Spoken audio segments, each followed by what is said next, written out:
ආයිබෝවන් දරුවනේ අපි අද දවසේ තීරණය කරා දෙවන ලෝක මහා සංග්‍රාමයේ කියන කොටස සාකච්ඡා කරන්න. අපි කලින් වීඩියෝ එකකින් අපි දන්නවා පළවන ලෝක යුද්ධය සම්පූර්ණයෙන්ම සාකච්ඡා කරා. ඇත්තට මේ ලෝක යුද්ධ පාඩම සම්පූර්ණයෙන්ම ඔයගලන්ට විභාගයට වැදගත් වෙන පාඩමක්. අනිවාර්යෙන් ලකුණු 18ක ප්‍රශ්නයක් වෙන O level දරුවන්ට. ඒ වගේම මේ ඉතිහාසය සම්බන්ධ අධ්‍යයනය කරන සෑම දරුවෙක්ටම ලෝක යුද්ධ කියන කොටස අතිශය වැදගත්. එතකොට දැන් අපේ මේක අරමුණ තමයි පළවන ලෝක මහා සංග්‍රාමය සහ දෙවන ලෝක මහා සංග්‍රාමය සම්පූර්ණයෙන්ම සාකච්ඡා කරලා ඉවර කරන එක. එතකොට ඒකෙදි අපි ගිය සතියේ පළවන ලෝක යුද්ධය සම්පූර්ණයෙන්ම සාකච්ඡා කරා. මේ වීඩියෝ එකෙන් දෙවන ලෝක යුද්ධය සම්බන්ධ සම්පූර්ණ විස්තරයක් ඕගලන්ට ගෙනෙනවා. එතකොට ඔයගොල්ලෝ බලන්න දෙවන ලෝක යුද්ධයට බලපාපු හේතු සාධක නිර්මාණය වෙන්නේ පළවන ලෝක යුද්ධෙත් එක්කම ඇතිවන විවිධ හේතුන් නිසා. එතකොට දෙවන ලෝක යුද්ධයක් එකපාරටම ඇති වෙන්නේ නැහැ. මේකට දිගු කාලීන සහ හේතු සහ ආසන්නතම හේතු තියෙනවා. එතකොට දෙවන ලෝක යුද්ධය නිර්මාණය වෙන්නේ අර පළවන ලෝක යුද්ධයෙන් පස්සේ. අපි දන්නවා ජාතීන්ගේ සංගමය නිර්මාණය වෙනවා. ජාතීන්ගේ සංගමය නිර්මාණය කරනවා අපි දන්නවා 1920 වගේ ජාතීන්ගේ සංවිධානය නිර්මාණය කරත් මේ ජාතීන්ගේ සංවිධානයෙන් බලාපොරොත්තු වෙච්ච අරමුණු ඉෂ්ට වුණේ නැහැ. ජාතීන්ගේ සංගමය ඉතාම දුර්වල ආයතනයක් බවට පත් වෙලා තිබ්බා. ඒකට හේතුව තමයි ජාතීන්ගේ සංවිධානය නිර්මාණය කරන්න මූලිකත්වයේ ගන්නෙ ඇමරිකානු ජනාධිපති වුඩ්රෝ විල්සන්. එතකොට ඇමරිකානු ජනාධිපති වුඩ්රෝ විල්සන් කියන ජනාධිපතිවරයා ජාතීන්ගේ සංවිධාන නිර්මාණය කිරීමට මූලිකත්වයේ ගත්තත් ජාතීන්ගේ සංවිධානයේ සමාජිකයෙක් වුණේ නැහැ.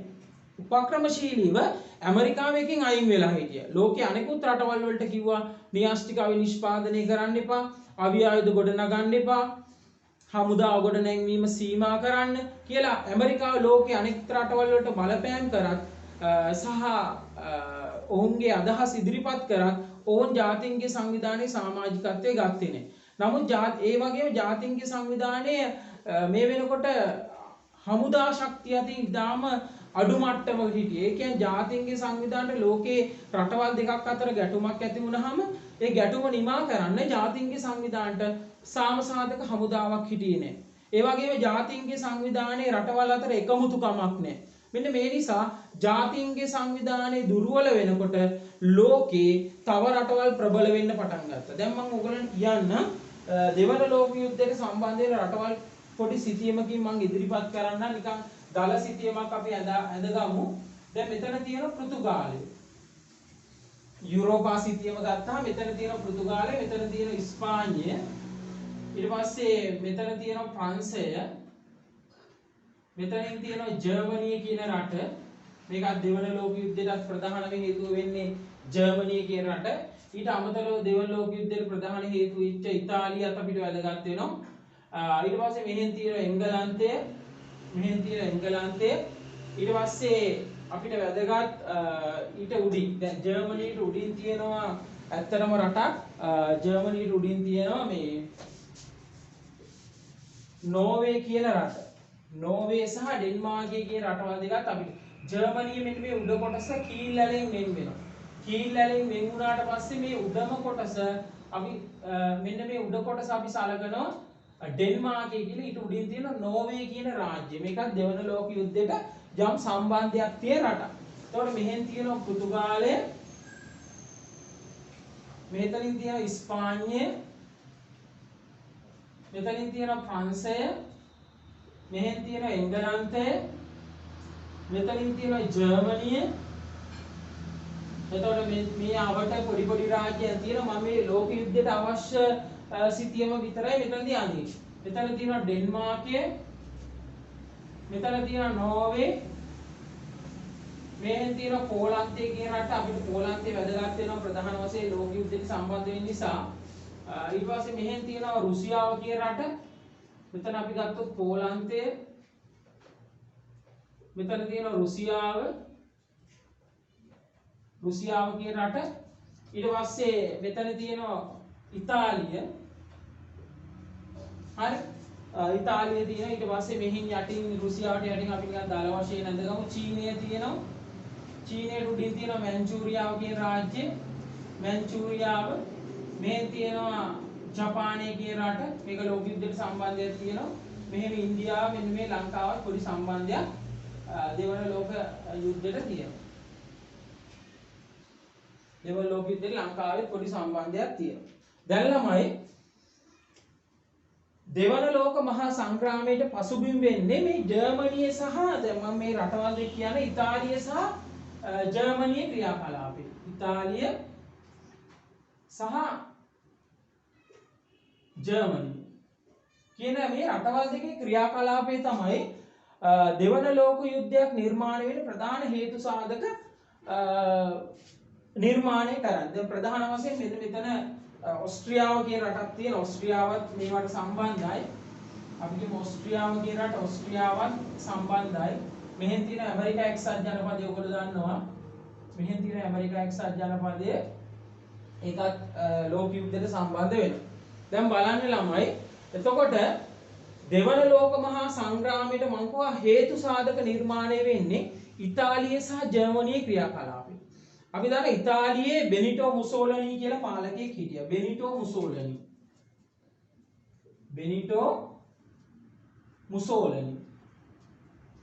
ඊළඟට ජර්මනියේ හිටියා ඇඩෝල්ෆ් හිට්ලර්.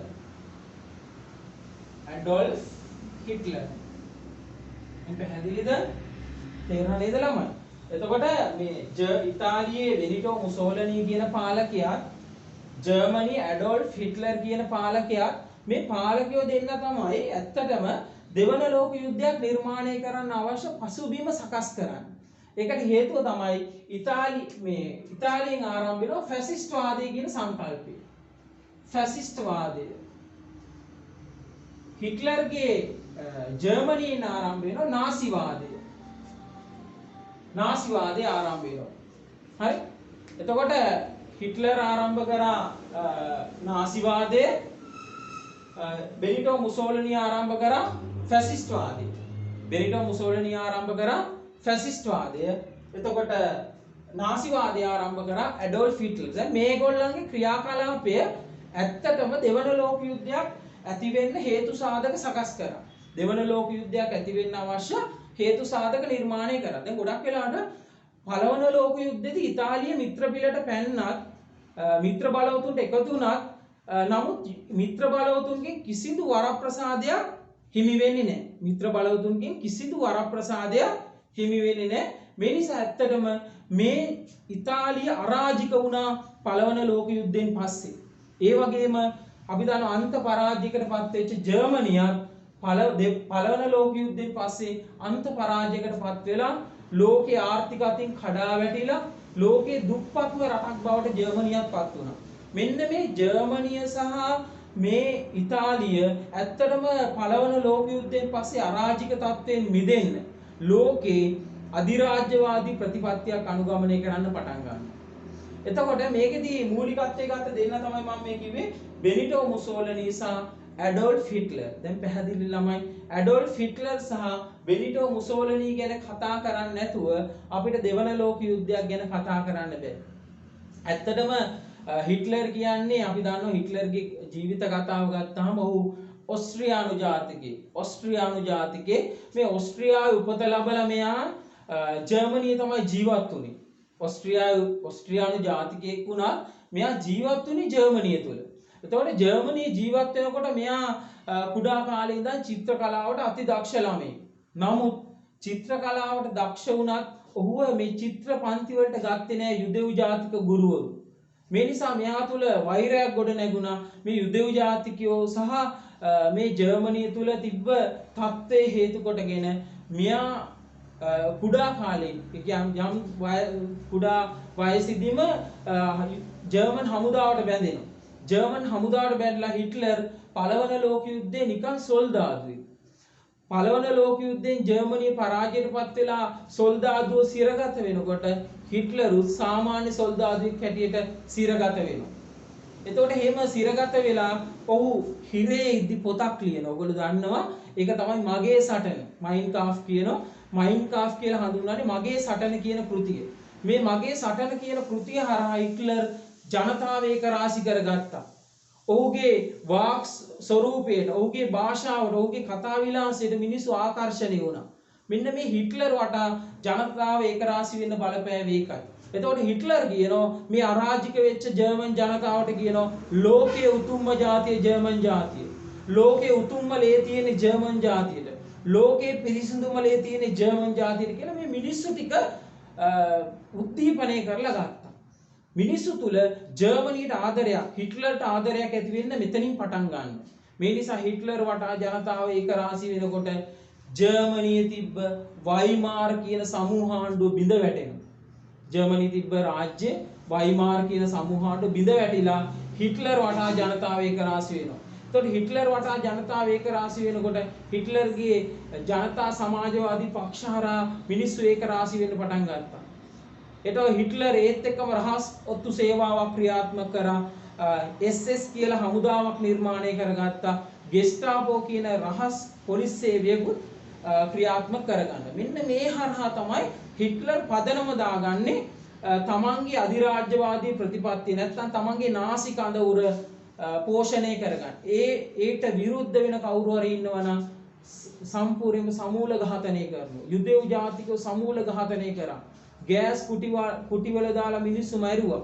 පුංචි ළමයි බඩගින්නේ තියලා මැරුවා. මේ වගේ හිට්ලර් කියන්නේ ලෝකේ බිහිසුණුම මේ යුදමය ක්‍රියාදාමයක් අනුගමනය කර මිලිටරි පාලකයෙක්. මෙන්න මේ හිට්ලර් වටා නමුත් ජනතාව ඒකරාශී වුණා ජර්මනිය ගොඩනගන්න මෙයා අනුගමනය කරපු ක්‍රියාමාර්ගات එක්ක. ඒත් එක්කම අනිත් පැත්තෙන් ඉතාලිය. ඉතාලියත් වැදගත්. ඉතාලිය හිටියා බෙනිටෝ මුසෝලිනි කියන පාලකයා. එයා හිට්ලර්ගේ හොඳ යාළුවෙක්. ඔහු හිට්ලර් වගේම ප්‍රතිපත්ති අනුගමනය කරගෙන ලෝකේ නාසි කඳවුරට සමානව ෆැසිස්ට්වාදී කඳවුරක් නිර්මාණය කරගත්තා. එතකොට ඒ ෆැසිස්ට්වාදී කඳවුර සහ මේ අරාජික ඉතාලිය ගොඩනගන්න බෙනිටෝ මුසෝලිනි අනුගමනය කරපු ක්‍රියාමාර්ගයට මිනිස්සුන්ගේ ප්‍රසාදයටපත් වුණා.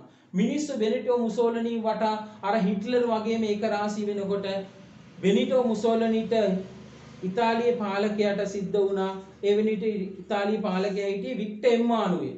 මේ වික්ටර් එම්මානුවෙල්ට සිද්ධ වුණා මෙයාට දෙන්න මොන පදවියද? ප්‍රධාන වශයෙන් අගමැති පදවිය ප්‍රදානය කරන්න සිද්ධ වුණා. අවසානයේ මෙයා තවත් බලවත් වෙලා ඉතාලිය පාලකයා බවට පත් වෙනවා. ඉතාලිය පාලකයා වුණත් මෙයා කිසිම වෙලාවක පහක් පහන්සෙත් එක්ක ගැටුම් ඇති කරගන්න ගියේ නෑ. ඔහු ලැටරන් කියන කිව්සුම 1929 දී ලැටරන් කියන ගිවිසුම හරහා ඉතාලියෙන් කොටසක් පාප් වහන්සේට ලියලා දෙනවා. අද ඒ කොටස හඳුන්වන්නේ වතිකානුව කියලා. එතකොට පාප් වහන්සේ කොටස ඔහු පාප් වහන්සේට දීලා පාප් වහන්සේත් එක්ක යම් තරමක ගැටුම් ඇති කරගන්න ගියේ නෑ. නමුත් ඔහු ඉතාලිය තුල සම්පූර්ණයෙන්ම අධිරාජ්‍යවාදී ප්‍රතිපත්තියක් අනුගමනය කරමින් නිකරුණේ ඇබිසීනියාව ඊට පස්සේ කෝර්ෆු කියන දූපත් නිකරුණේ ආක්‍රමණය කරමින් ලෝක යුද්ධයකට අරන් දිනවා. එතකොට අනිත් පැත්තෙන් අපි දන්නවා ඇඩෝල්ෆ් හිට්ලර් ඊට පස්සේ මේකට එකතු වෙලා හිටිය තව රටක්. දැන් අපි කතා කරන්නේ ඉතාලිය සහ ජර්මනි විතරේ තව රටක් හිටිය එක තමයි ජපානය. දැන් මෙතන තියෙන ජපානයේ හිටිය හිරෝහිතෝ කියලා අධිරාජ්‍ය. මේ වෙනකොට ජපාන අධිරාජ්‍ය තමයි හිරෝහිතෝ.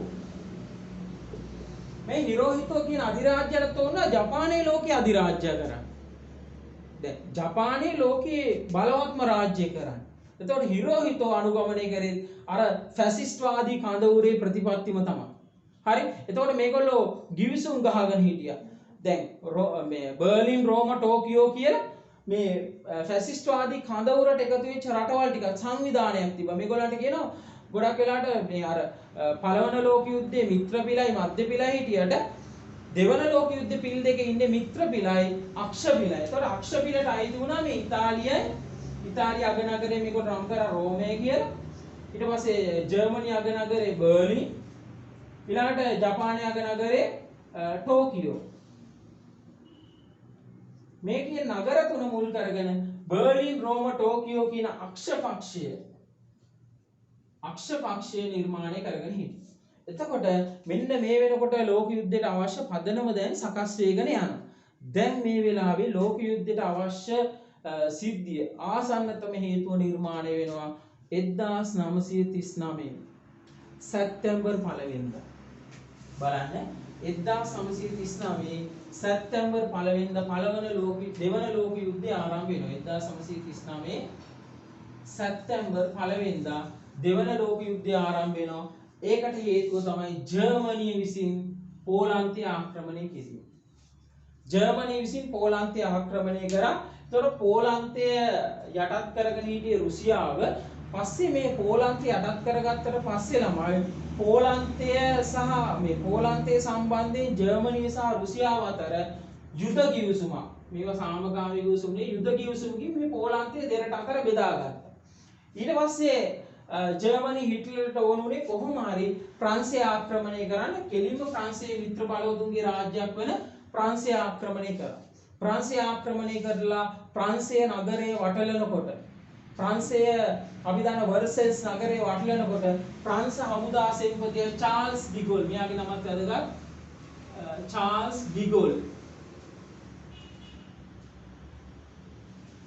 ඩිගෝල් පැනලා ගියා එංගලන්තේ තමන්ගේ මිත්‍රයා ගාවට. මිත්‍ර බලවතුන්ගේ ඊළඟ රාජ්‍යයේ එංගලන්තයට පැනලා ගියා චාල්ස් ඩිගෝල්. එංගලන්තය ඊළඟට බය වුණා ජර්මනි ඊළඟට ආක්‍රමණය කරන්න එංගලන්තය කියලා දන්න නිසා. එංගලන්තයේ හිටියා වින්ස්ටන් චර්චිල් කියලා පාලකයෙක්. ඔයගොල්ලෝ දන්නවා වින්ස්ටන් චර්චිල්. මේ වින්ස්ටන් චර්චිල් කියන පාලකයා යුද්ධකාලීන ආණ්ඩුවක් පිහිටවගත්තා. යුද්ධ කරන්නම ආණ්ඩුවක් පිහිටවගෙන වින්ස්ටන් චර්චිල් ආධාර ගත්ත ඇමරිකාවේ තමන්ගේ මිත්‍රයා රුස්වෙල්ගෙන්. රුස්වෙල්ට් ඇමරිකාව කියන රාජ්‍යයේ රුස්වෙල්ට්ගෙන් ආධාර ගත්තා. රුස්වෙල්ට් එංගලන්තයට අවශ්‍ය යුද ආධාර හමුදා මේ ආහාර පාන සියල්ල ලබා දුන. බෙහෙත් ද්‍රව්‍ය ඇතුළු සියලු මේ යුද්ධයට අවශ්‍ය සියල්ල ලබා දෙමින් එංගලන්තයට සහයෝගය දක්වුවා වින්ස්ටන් චර්චිල්ට රුස්වෙල්ට් කියන ඇමරිකානු ජනාධිපතිවරයා. ඊළඟට දැන් මෙන්න මේ වෙලාවේ ජර්මනිය නිකරුණේ මේ පොඩි රාජ්‍යයන් දෙකක් ආක්‍රමණය කරනවා ඩෙන්මාර්කය සහ නෝර්වේ. ඩෙන්මාර්කය සහ නෝර්වේ ආක්‍රමණය කරලා හිට්ලර් ඒවල දාන්නේ කෙත්වතු හා තෙල් නිදි වල අයිතිය ලබා ගන්න උත්සාහ කරා. නිකරුණේ ආක්‍රමණය කරා. මේ නිසා ලෝකයේ අනෙකුත් රාජ්‍යයන් ජර්මනියත් එක්ක විරුද්ධ වුණා.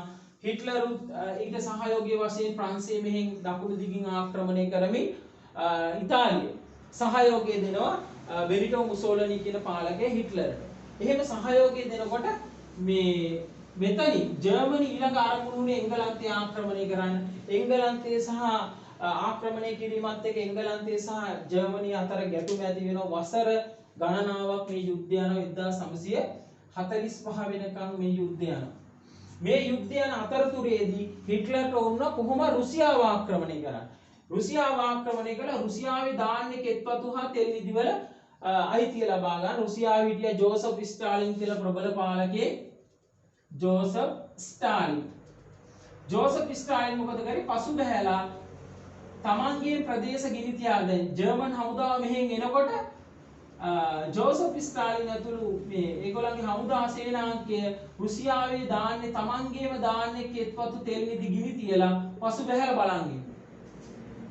බලන් ඉන්න. එතකොට හිට්ලර්ට ඕන වෙනවා කොහොම හරි මේ රුසියාව ආක්‍රමණය කරලා අල්ලගන්න. ඒ වෙලාවේ මේගොල්ලෝ තමන්ගේ ප්‍රදේශ ගිනි තියලා පසු බහැලා බලන් ඉඳලා මේකට කියනවා මේක උපක්‍රමයක් ඇත්තට. මේකට කියනවා බාෂ්මීකරණ උපාය මාර්ගය. තමන්ගේ ප්‍රදේශ ගිනි තියලා අර සීත ඍතු උපයෝගී කරගෙන ජර්මන් හමුදාව පරාජය කරන් තමයි ආරම්භ වුනේ. හරියටම රුසියාව මැද්දට ජර්මන් හමුදාව රුසියාවට සීත ඍතු උදා වෙනවා. විශාල හිමපතනයක් ලැබෙන රටක් තමයි රුසියාව. රුසියානු හමුදාව පසුබහින්න ගත්තා. නමුත් හිට්ලර් කියනවා ඉදිරියටම ගමන් කරන්න කියලා. නමුත් මේක අවාසනාවන්ත ලෙස හිට්ලර්ගේ හමුදාවම සමූල ඝාතනය වෙනවා රුසියාව මැද්දේදී. සීත ඍතුවට මුහුණ දෙන්න බැරුව. ඊළඟට රුසියාව මිත්‍ර බලවතුන්ගේ ආධාර අරගෙන ජර්මනිය ආක්‍රමණය කළා. ජර්මනියේ බර්ලින් නගරේ වටලනකොටම ළමයි හිට්ලර් සිය අනුගාමිකයොත් එක්ක සිය දිවි නසා ගන්නවා. මේක යුද්ධයක කොටසක්. දැන් මේකේ අනිත් කොටස තමයි ජපානය. දැන් ජපානයේ හිරෝහිතෝ කියන අධිරාජ්‍ය චීනයේ සතු මැන්චූරියාව ආක්‍රමණය කරනවා. ඉන්දියාවට බෝම්බ ගහනවා. ජාවා සුමාත්‍රා වලට බෝම්බ ගහනවා. එතකොට යාට වුණා මේ ජපානයේ පෙරදිගම අධිරාජ්‍ය කිරීමේ ආරම්භය. ඊළඟට ඒ අරගම ලංකාවටත් බෝම්බ ගහනවානේ. ලංකාවටත් බෝම්බ දෙකක් ගහනවා. අපි දන්නවා ත්‍රිකුණාමලයට සහ කොළඹට. ලංකාවටත් ඒ ලංකාවේ මිනිස්සු බය වුණා ජපනුන් බෝම්බ ගහනවා කියලා රට අතහැරලා යන්න ගිහිල්ලා ඒ වගේ ලොකු සිද්ධාමයක් වෙනවා. ඒ එතනදී හිට්ලර් මේගොල්ලෝ වරද්ද ගන්න 1941 දී වරද්ද ගත්තේ ජපානයේ විසින් ඇමරිකාවේ හවායි දූපත්වල පර්ල් කියලා වරායක් තිබ්බ. පර්ල් වරායට බෝම්බ ගැහුවා. ඇමරිකාවේ හවායි දූපත්වල පර්ල් වරායට බෝම්බ ගහමින් ඇමරිකාව යුද්ධයට සම්බන්ධ කරගත්ත සම්පූර්ණයෙන් ඇමරිකාව පණිවිඩයක් යවුවා ජපානයට ඔය අධිරාජ්‍යවාදී ප්‍රතිපත්තිය නවත්තන්න. නමුත් ඒවට ඇහුම්කන් දෙන්නේ නැතුව දිගින් දිගටම ලෝකේ රටවල් ආක්‍රමණය කරන ජපානයේ හිරෝහිතෝ කියන අධිරාජ්‍ය මේ වෙලාවේ ඇමරිකාව තීරණය කරා හරියට 1945 අගෝස්තු 6 වන දින හිරෝෂිමා වලට කෙලීම පරමාණු බෝම්බයක් ගහනවා. මුළු හිරෝෂිමා නගරයම ගිනිබත් වෙලා යනවා. කෝටි සංඛ්‍යාත මිනිස්සු ඝාතනය වෙනවා. ඒක එතනින් ඇමරිකාව නවත්තන්නේ 1945 අගෝස්තු 9 වන දින කෙලින්ම නාගසාකි වලටත් පරමාණු බෝම්බයක් ගහනවා. ඒකෙන් මුළු නාගසාකි නගරයම විනාශ වෙනවා. අපි දන්නවා අදත් මේ නගර දෙකේ ඉපදෙන මිනිස්සු අංග විකලයි. සමහර අයට කන් හැෙන්නේ ජානපා විකෘති වෙලා. ඒ තරම් විනාශයක් ලෝකෙ සිද්ධ වුණා. මේ විනාශයත් එක්ක දිගින් දිගටම තව තවත් ජපානය ආක්‍රමණය කරන එක ඇමරිකාව නැවැත්තුවේ නැහැ. හරි අපි දැන් බලමු අර ලෝක යුද්ධයේ හිරෝෂිමා හා නාගසාකි වලට සිදුවෙච්ච හානිය මම පොඩි වීඩියෝ එකක් ඔයගලන්ට ඉදිරිපත් කරන්න. මේ ෆොටෝස් ටික හරි දුර්ලභයි. ඔයගලන්ට මේක බලා ගන්න මේ වෙලාවේ අවස්ථාව තියෙනවා. මේ යුද්ධයේදී සිදුවෙච්ච විනාශය. ඒ කියන්නේ හිරෝෂිමා හා නාගසාකි නගර කොහොමද යුද්ධෙදී විනාශ වුණේ කියලා අපිට මේ පොඩි වීඩියෝ එකකින් බලා ගන්න පුළුවන්.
ඇමරිකාව දිගින් දිගටම ජපානට පහර දෙන්න තීරණය කරලා තියෙන අවස්ථාවේ 1945 එක්සත් ජාතීන්ගේ සමුළුවක් තියෙනවා.